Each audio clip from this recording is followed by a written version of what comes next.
Welcome back to my channel হাসি খুশি দীপিকা। কেমন আছো তোমরা সবাই? আশা করছি তোমরা সবাই খুব ভালো আছো এবং সুস্থ আছো। আর তোমাদের ভালোবাসতে আমরাও বেশ ভালো আছি এবং সুস্থ আছি। তো তোমাদের সবাইকে জানাই শুভ রথযাত্রা। আমি যাব, আর আমার বর আমার মেয়েও যাবে, আমরা সবাই যাব রথে। তার আগে ঝটপট করে ঘরের কাজবাজগুলো তো সেরে নিতে হবে, তাই না? ঝটপট করে কাজবাজগুলো গুছিয়ে নিয়ে, আর ওদিকে দেখো রথ টানা হবে বলে গান। বাবার মেয়ের রথ টানতে চলে গেছে, আমার যাওয়ার হলো না। কি বলবো, সব গন্ডগোল হয়ে গেল আমার।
কাঁপছে না? না ধরেছি, ঠিক আছে। এ ভগবান, রথ তুমি টেনেছো না তোমাকে রথ টেনেছে? আমাকে সবাই মিলে কাদের মধ্যে ডলেছে। আমি ভিডিও করছিলাম ওখানে গিয়ে, ভিডিও করতে করতে একদল আসলো, আমাকে চেনা জানা, ঠিক আছে, আমার কাছ থেকে মোবাইলটা একজনের কাছে নিয়ে দিয়ে ব্যাস আমাকে নিয়ে কিছুক্ষণ ডললো। আর ওটা কি? তোমার জন্য খিচুড়ি প্রসাদ নিয়ে এসেছি। ওরে বাবা রে, আমরা একারা খাবো, আমি বাবন খেয়েছি, এখন তোমার জন্য। আর এই দেখো, যে মেয়ে আমার কাদা মাখে নিয়ে আজ ছোটবেলা দিয়ে আজ অব্দি, সেই মেয়ে কাদা ডলিয়েছে তোমাকে। দুই বাবা আর মেয়েকে ডলিয়েছে শুধু না। যাই হোক, দেখো আমার জন্য প্রসাদ নিয়েছে, প্রসাদটাকে খাবো আমি। দেখো আমার ফোন কভারটা কি অবস্থা হয়ে গেছে। এটা যখন আমি ফোনটা কিনি তখনের কভার, তো কভারটা শেষ হয়ে গেছে পুরো আজকে। দেখো আমার বড় আমার জন্য খিচুড়ি নিয়ে এসছে, এটাই আমি এখন খাবো। ওরা খেয়ে এসছে, ওরা বলছে আর দুপুরে খাওয়া দাওয়া করবে না, তো আমি এখন খিচুড়িটা খাবো, এটা আমার জন্য। ঠাকুরের প্রসাদ,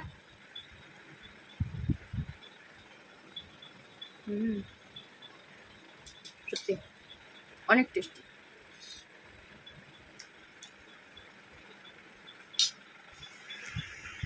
তো আমি এখন খিচুড়িটা খাবো।